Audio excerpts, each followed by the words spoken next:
Bienvenidos a un nuevo capítulo de Apasionados por la Tecnología, el podcast de Paradigma Digital sobre tecnología, estrategia, metodología y productos digitales. ¡Arrancamos! Muy buenos días, os damos la bienvenida a un nuevo capítulo de nuestro podcast. Hace unas semanas publicamos un episodio sobre el ecosistema Confluent. Estuvimos hablando largo y tendido sobre sus productos, cómo gestionar posibles problemas y también comentamos algún caso de éxito. Hoy vamos a continuar esta serie de episodios hablando de Apache Kafka y Kafka Connect. Para esto contamos con Víctor Rodríguez, Solutions Architect en Confluent, y con Jesús Pau, arquitecto de software en Paradigma Digital. Muy buenos días, chicos, ¿cómo estáis? Hola, ¿qué tal? Hola, muy buenos días. Buenos días. Un placer estar aquí de nuevo. Un placer para mí estar por aquí con vosotros, pudiendo discutir sobre temas tan interesantes. Bueno, muchísimas gracias por haber sacado, chicos, un ratito para grabar el episodio. Vamos a empezar, si os parece, por Jesús. Cuéntanos qué es, de forma resumida, Apache Kafka. Bien, si me permitís, si antes de definir y entrar en detalles sobre qué es Apache Kafka, sí que me resultaría interesante definir brevemente un contexto para que todos entendamos cuáles son las necesidades tecnológicas que han motivado a la aparición de este tipo de tecnologías. Partimos de que las empresas cada vez son más conscientes de la importancia de los datos, del valor de la información y de que una óptima explotación de dicha información les permite ampliar sus prestaciones, les va a permitir evolucionar y les va a ayudar a mantenerse competitivos en el mercado, pues, respecto a la competencia. Nosotros estamos constantemente usando aplicaciones distribuidas de todo tipo, por lo que constantemente estamos interactuando con datos de forma muy diversa. La clave de todo es que no solo es importante la forma de obtener o generar los datos, sino también su manipulación, su explotación y la capacidad de intercambiar o compartir dicha información con otras aplicaciones. Por este motivo, la forma en la que se realiza la comunicación entre aplicaciones se ha convertido en capital dentro de los sistemas de una empresa, ya que una comunicación óptima entre aplicaciones conlleva muchos beneficios a las distintas soluciones que se quieren implementar. Entonces, teniendo clara esta motivación, sabemos que hay muchas formas de comunicar aplicaciones y de intercambiar información entre ellas. De hecho, seguramente la gran mayoría de la gente que nos escucha ha implementado distintas formas de hacerlo. Voy a hablar en concreto sobre el patrón productor-consumidor, que nos va a ayudar a entender a posteriori cómo funciona Apache Kafka. Entonces, ¿qué es este patrón? Pues es un patrón de uso dentro de la tipología de colas de mensajes utilizado para la comunicación entre aplicaciones. Consiste básicamente en que se tienen unos elementos, llamados productores, que generan mensajes con información, pero esa información no se dirige a un receptor en concreto, sino que lo dirige a un intermediario, como puede ser, por ejemplo, un bus de datos, y son otros elementos, los llamados consumidores, los que leen los mensajes de ese intermediario para poder acceder a la información que necesitan. Esta forma de realizar una comunicación puede parecer a priori compleja, pero tiene muchos beneficios relacionados sobre todo con el tema de la comunicación asíncrona. Pues ahora bien, teniendo en cuenta esto y ya sí que estamos en disposición de hablar de Apache Kafka. Entonces, ¿qué es Apache Kafka? Que es justamente lo que me preguntabas al principio. Bueno, pues para empezar, Apache Kafka es una plataforma open source escrita en Java y Scala y está distribuida bajo la licencia Apache 2.0. Surgió originalmente de la empresa LinkedIn como una cola de mensajería distribuida basada en el patrón productor-consumidor que hemos visto anteriormente, con la finalidad de facilitar y mejorar la comunicación y la integración entre sistemas de distinta índole. ¿Cómo lo consigue? Bueno, básicamente lo que proporciona es una plataforma basada en componentes distribuidos que permite publicar información de distintas fuentes y ponerla a disposición de otras aplicaciones que requieran de dicha información, lo que hemos hablado anteriormente de los productores y los consumidores. De esta manera, se consigue tener centralizada la información de distintas fuentes que en un principio podría estar dispersa y esa información se va a almacenar de una forma tolerante a fallos y con una alta disponibilidad. Por otro lado, y gracias a la naturaleza distribuida de su arquitectura, pues nos va a permitir hacer escalamiento horizontal y absorber picos de carga que se puedan generar en un sistema sin pérdida de rendimiento. Todo esto consiguiendo tener una baja latencia entre todos sus componentes. Además, mantiene las características del patrón productor-consumidor que hemos visto anteriormente. Los consumidores y los productores están completamente desacoplados, no hay ninguna relación directa entre ellos, lo que nos permite escalar tanto productores como consumidores según se necesite en el caso de uso que se quiera implementar. Pero bien, esto es como fue concebido Kafka en un principio. Con el tiempo, el éxito y su evolución ha pasado de ser una simple cola de mensajería a una plataforma de streaming de eventos muy completa, con la capacidad, entre otras, de procesamientos en tiempo real, permitiendo un gran abanico de posibilidades. Por todas estas razones que hemos comentado, Apache Kafka se ha convertido en una tecnología de referencia, utilizada en muchos sistemas productivos de muchísimas empresas, como puede ser Netflix, puede ser Uber, Spotify y muchísimas más. Pues después, Jesús, de esta breve introducción, Víctor, voy a ir contigo. ¿Cómo funciona Apache Kafka y qué componentes tiene? Cuéntanos. Bueno, como bien ha introducido Jesús, realmente Apache Kafka es una plataforma que nos ofrece distintas cosas, ¿no? Por un lado tenemos los brokers que proporcionan sobre todo almacenamiento distribuido y mensajería distribuida. Luego tenemos Kafka Streams, que es nuestro motor para procesamiento distribuido, y después tenemos la parte de la integración, que nos la proporciona Kafka Connect. Nos permite integrarnos con otros sistemas externos de una manera muy sencilla. Lo bueno que proporciona Kafka sobre todo es que permite mover datos a muy baja latencia y tiene muchas capas que te permiten mantener tus datos seguros y hacer que tu plataforma vaya a buen rendimiento. Contando con eso, un clúster de Kafka, ¿no? ¿De qué está formado? Bueno, un clúster de Kafka en su modelo más básico lo que tiene son brokers que funcionan como un solo conjunto y que están, digamos, organizados o sincronizados a través de un componente que se llama Zookeeper. Se encarga simplemente de la coordinación y se encarga de guardar las configuraciones actuales del clúster para mantener todo consistente, para que todos los nodos estén pendientes y estén al tanto de cuál es el último estado del clúster. Dentro de los brokers lo que tenemos son tópicos, que no dejan de ser una agrupación lógica que los desarrolladores usan para juntar mensajes bajo un mismo contexto, que tienen un mismo significado o que tienen un mismo propósito. Esos tópicos después están divididos en particiones, porque necesitamos poder escalar horizontalmente con múltiples clientes leyendo de ese tópico, múltiples clientes escribiendo ese tópico, y las particiones es lo que nos permiten, es esa unidad de paralelismo que tenemos dentro de la plataforma.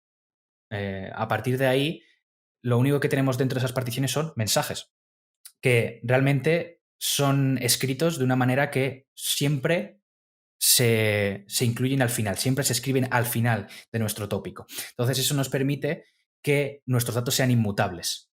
Sabemos que si algo se ha escrito en ese tópico, en esa partición, no puede cambiar. Solo puede ser escrito, pero no puede ser borrado, no puede ser modificado. ¿Vale?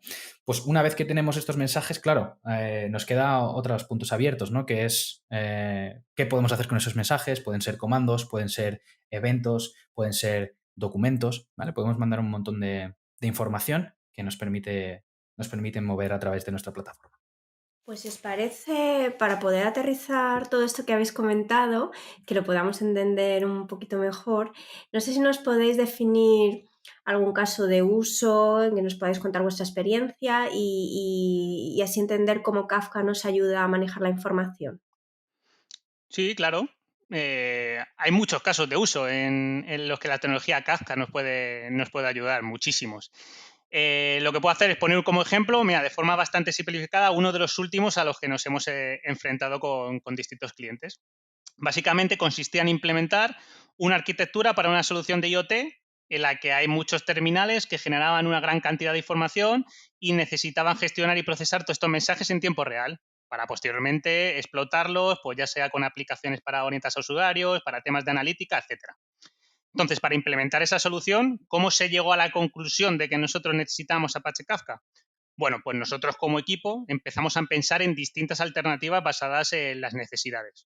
¿Qué necesidades son estas? Bueno, pues necesitamos una tecnología que ayudara a centralizar la información proveniente de distintas fuentes y a su vez poner toda esa información a disposición de otros elementos que necesiten consultar con esa información. Aparte, necesitamos que esa tecnología también sea capaz de aceptar los picos de trabajo sin pérdida en el rendimiento ni pérdida de información. Muy unido a lo que ha dicho Víctor anteriormente, todo el tema de la escalabilidad horizontal y la tolerancia a fallos. Y además, necesitamos que el rendimiento sea óptimo. ¿Qué quiere decir que sea óptimo? Pues que con una volumetría alta, que funcione perfectamente, ya que en muchos casos de uso que se van a implementar implica un procesamiento en tiempo real. Con todo ello y tras distintas pruebas de concepto, vimos que la tecnología sobre el papel que más se amoldaba a lo que nosotros necesitamos, a lo que necesitaba nuestra arquitectura, era Apache Kafka. Pero si fuera poco, nosotros además necesitábamos enriquecer esos datos con otros datos para su posterior explotación. ¿Qué quiere decir? Que Apache Kafka nos proporcionaba otro tipo de herramientas para el tratamiento de flujo de datos, como puede ser Kafka Streams. En este punto no voy a abrir el melón del procesamiento de flujo de datos porque nos da para otro podcast entero, simplemente comentarlo para que se vea cómo se llega a la idea de que necesitamos implementar una solución con Apache Kafka. Entonces, una vez tomada la decisión por esta tecnología y elegir la distribución de Apache Kafka que más nos convenía, ¿cómo implementamos este clúster? Bueno, pues crear un clúster es relativamente sencillo. Lo que es realmente complejo es configurar el clúster a medida de lo que uno necesita. Entonces, partiendo de los componentes que ha explicado Víctor, voy a comentar por encima algunos de los detalles que hay que tener en cuenta a la hora de crear un clúster, sobre todo basada en la experiencia que nosotros hemos tenido como equipo. Entonces, una de las primeras cosas que podemos plantear es, dentro que es un sistema distribuido, ¿qué cantidad de nodos, ya sea de Zookeeper o de los brokers, se usan? Bueno, pues depende. Esto es importante saber que cada solución es distinta y las necesidades en cada caso son distintas también. La idea es probar distintas configuraciones hasta que se amolde a lo que nosotros vayamos a lo mejor que sea para nuestra solución. Por ejemplo, para los brokers, pues depende de la volumetría, del rendimiento que queremos que tenga. Cada broker tendrá un rendimiento diferente dependiendo de las características hardware y de la configuración específica que se haga sobre ello. Con los topics, ¿qué ocurre? Pues bueno, para asegurarnos la alta disponibilidad y la tolerancia a errores, como bien ha dicho Víctor, tenemos la parte de particiones y replicación. ¿Cómo hacemos esto? Pues igual que los componentes anteriores que hemos hablado, pues cada caso de uso es distinto, ya que dependiendo de la volumetría, las posibilidades de cómputo, si queremos garantizar el orden de los eventos o no, pues necesitamos definir un conjunto de particiones y un factor de aplicación distinto. Hay que tener en cuenta que no siempre más particiones implican un mejor rendimiento, ya que es algo que podemos pensar a priori, pero que hay cosas que pueden verse afectadas, pues por ejemplo, el tema de la latencia. Ya para finalizar un poquillo con estos aspectos, pues hay que tener en cuenta cómo se van a explotar esos datos, porque no es lo mismo que nuestros consumidores estén en varios nodos, que no, si haya que definir si van a estar en alta disponibilidad, si hay que definir un grupo de consumidores, bueno, pues este tipo de cosas también tenemos que tenerlas en cuenta. Es verdad que nos podríamos tirar horas y horas, seguramente me pongo con Víctor, nos podríamos tirar horas y horas hablando de temas de distintas configuraciones. Tranquilamente. Tranquilamente. Pero antes de ello, sí que también me gustaría decir pues algunas cosillas no tan guays que nos ha dado la experiencia a la hora de configurar un clúster. La primera de todas es la complejidad. Es decir, configurar un clúster con Apache Kafka no es fácil si se quiere tener un rendimiento óptimo, dentro de siempre escalándolo a un proyecto de altas prestaciones. Entonces, es necesario realizar pruebas, constantes pruebas, para ver cuál es la configuración más necesaria en cada caso.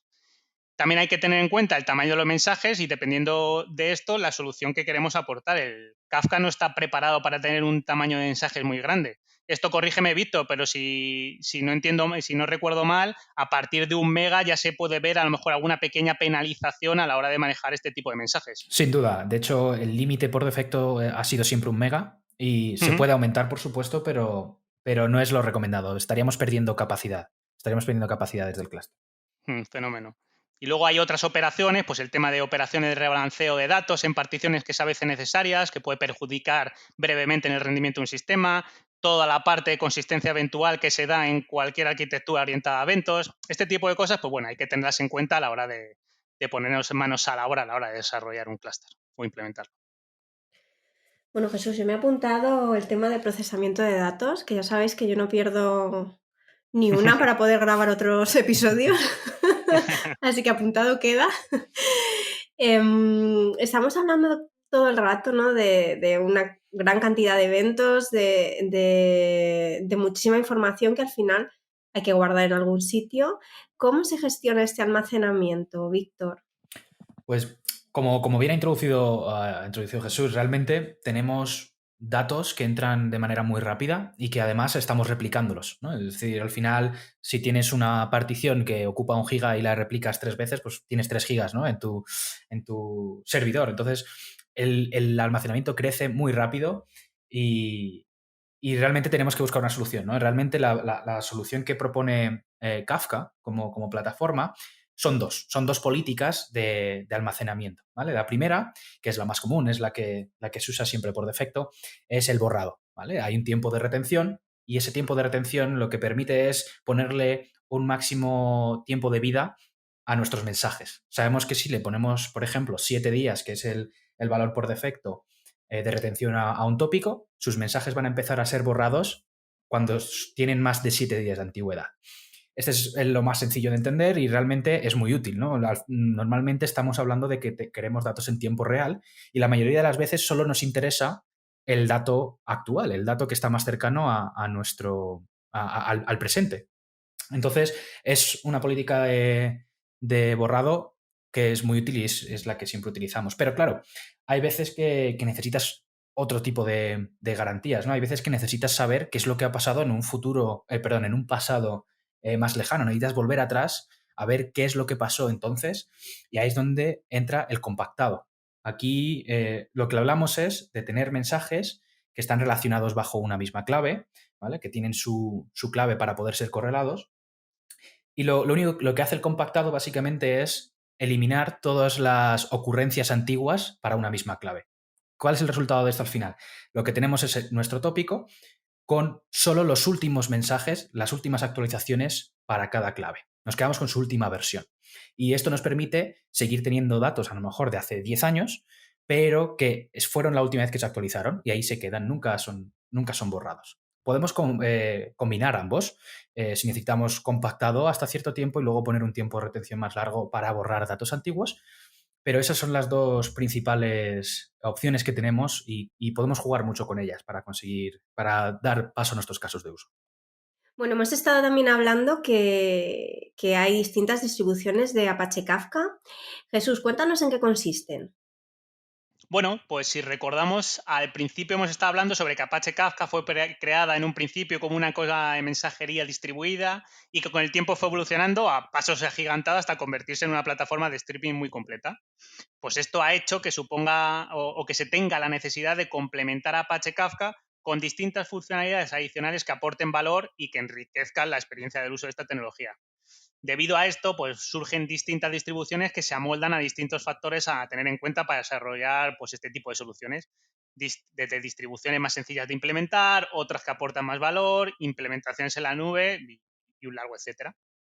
Entonces, pues ya que está aquí Víctor, una de las principales, y aprovechando que lo que digo que está aquí, pues es la plataforma Confluent, de la que Víctor trabaja allí. Pues cuéntanos, Víctor, ¿qué aporta la plataforma Confluent respecto a otras distribuciones? Bueno, pues hemos estado discutiendo sobre un montón de funcionalidades, ¿no? que tiene la plataforma y al final Kafka es un sistema distribuido. Los sistemas distribuidos son muy complejos, tanto de desarrollar sobre ellos como de operar, ¿no? Y lo comentaba Jesús antes. Entonces, lo que viene a proponer Confluent sobre todo es preparar Kafka para dos cosas. La primera es hacer Kafka muy funcional, más fácil de usar a nivel enterprise, para que las empresas tengan pues, esas funcionalidades que la variante open source pues no proporciona y que sí que te aseguran, te dan un montón de garantías de que a nivel productivo, pues bueno, puedes realizar trabajos a lo largo de tu compañía sin preocuparte, ¿no? de que haya algún fallo, de que haya algún error que no puedas recuperar. Y por otro lado, y esta quizás también es la más importante, es preparar Kafka para ser más cloud native, para que todos los componentes que están relacionados dentro de este entorno, de esta plataforma, sean más fáciles de operar y de desplegar y de utilizar en el cloud, en plataformas cloud. Entonces, esas son las dos principales, digamos, los dos principales puntos que Confluent quiere proponer. Y, por supuesto, dentro de todo esto hay estas funcionalidades añadidas que os comentaba, que dan esas garantías enterprise que desde luego son necesarias, ¿no? Podemos hablar, por ejemplo, de cómo gobernamos el dato, ¿no? Que es algo que es muy importante ahora que estamos hablando de una plataforma que mueve datos. Y ahí es donde entra Schema Registry, por ejemplo, ¿no? Schema Registry forma parte de la plataforma de Confluent y lo que te ayuda es a validar la calidad de tus datos, los que entran en tus brokers, en tus tópicos. Y además te proporciona un modelo de evolución seguro para ellos con un esquema definido. Entonces, a partir de ahí es mucho más sencillo que tus datos sigan siendo consistentes a lo largo del tiempo y que no tengas problemas a la hora de añadir nuevas funcionalidades a tu a tu caso de uso. Después, ¿qué tenemos? Tenemos, por ejemplo, KSQLDB, que básicamente es un motor de streaming, ¿vale? Para procesar streams, que se monta encima de Kafka Streams y lo que proporciona es una interfaz más amigable de tipo SQL para hacer stream processing. ¿Y esto que nos permite? Pues bueno, que gente, creo que lo comentaba Rubén el otro día, ¿no? Que gente que pues a lo mejor no sabe de Java o no sabe o no son programadores, pues bueno, que sean DBAs, que sean administradores de base de datos, pues puedan seguir trabajando con streaming y con eventos, ¿no? ¿Qué más cositas? Por ejemplo, pues bueno, hay un montón de conectores que Confluent está desarrollando también para ayudar con la integración de sistemas externos, ¿no? Y que no tengas que estar tú programando tus propios sistemas de integración y puedas utilizarlos simplemente descargándolos, ¿no? Y yo diría que ese es lo principal. Luego, por último, lo que tenemos es Confluent Cloud, que podemos ver que simplemente es Kafka totalmente manejado. No tienes que preocuparte por su operación, por su operativa, no tienes que preocuparte de errores, todo eso está totalmente controlado por nosotros y tú solo tienes que preocuparte de tu caso de uso, de tu negocio. Pues chicos, estamos ya terminando. No sé si queréis comentar alguna cosa que se nos puede haber quedado pendiente. Jesús, Víctor.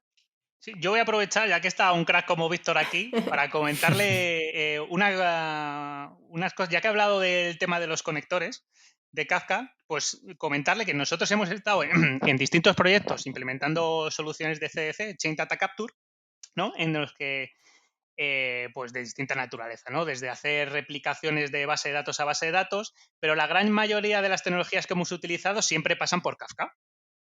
Entonces, mi pregunta sobre a Víctor es, ¿qué es lo que aporta Confluent o qué, aparte de, claro, evidentemente, cómo funcionan los conectores en sí para que Confluent sea capaz de implementar soluciones CDC y no irnos o no valorar otras alternativas y que Confluent, ya que sí tenemos la arquitectura Confluent, utilizar Confluent para poder hacer este tipo de soluciones? Realmente es una pregunta muy interesante porque, claro, al final pensamos en Kafka, ¿no? Y en las bases de datos como cosas muy diferentes, pero realmente tienen una parte en común que normalmente está escondida, ¿no? O bueno, que no es visible quizás a simple vista, que es ese transaction log, ¿no? Ese Ujú. log de cosas que han pasado en la base de datos que te permiten saber, pues oye, mira, esta tabla se ha actualizado, esta fila se ha borrado, se ha cambiado esta columna, todo ese tipo de información. ¿Qué es lo más interesante? Que justo ese log son eventos. Te están hablando de hechos del pasado dentro de esa base de datos que, que no se pueden cambiar. Oye, he cambiado esta tabla y he añadido una nueva fila. Eso es inmutable, no se puede cambiar. Entonces, podemos tomar ventaja de que realmente ese transaction log de las bases de datos son totalmente eventos y los podemos importar dentro de Kafka y empezar a jugar con ellos como eventos, de una manera más event-driven, ¿no? Y CDC es lo que nos proporciona y vosotros que habéis trabajado con ello estoy seguro de que habéis sacado mucho provecho. ¿Cómo lo hacemos? Pues bueno, lo que hacemos es enganchamos un conector. Tenemos un conector que precisamente se encarga de leer ese transaction log y proporcionarnos los datos a nivel de tópico. Ujú. No Nada, sé si querías fenomenal. añadir algo más ahí porque te he visto que ibas a hablar y digo, a lo mejor Sí, ibas a meterme...